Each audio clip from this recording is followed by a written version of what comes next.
you feel like you have people in your life who are narcissistic or toxic, you're probably not ever going to get a diagnosis. So no, not to my knowledge, my brother has not ever been actually formally diagnosed with narcissistic personality disorder or antisocial personality disorder, which I think he also has. Narcissists are incredibly unlikely to actually go and seek help.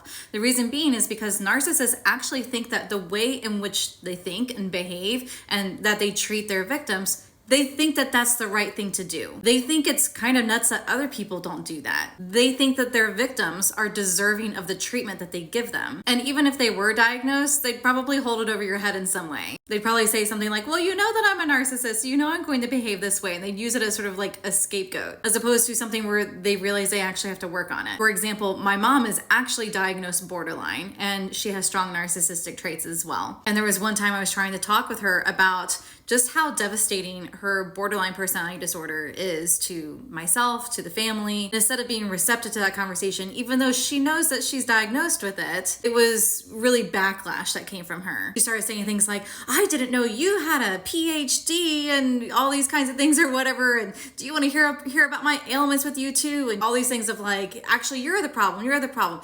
All that narcissists try to do is try to deflect away from themselves, and they will not be held accountable. So I always say it doesn't matter if someone is actually diagnosed or not. You should be able to know these are the kinds of traits. It's a descriptor, right? This is a happy person. This is a sad person. This is a narcissistic person. And if someone is a narcissist in the descriptors, then they are controlling and they gaslight and they isolate their victims and they use mental and psychological abuse on their victims, etc., etc. That in and of itself is abuse. We should be able to look at it and point to it as such and say, you know what?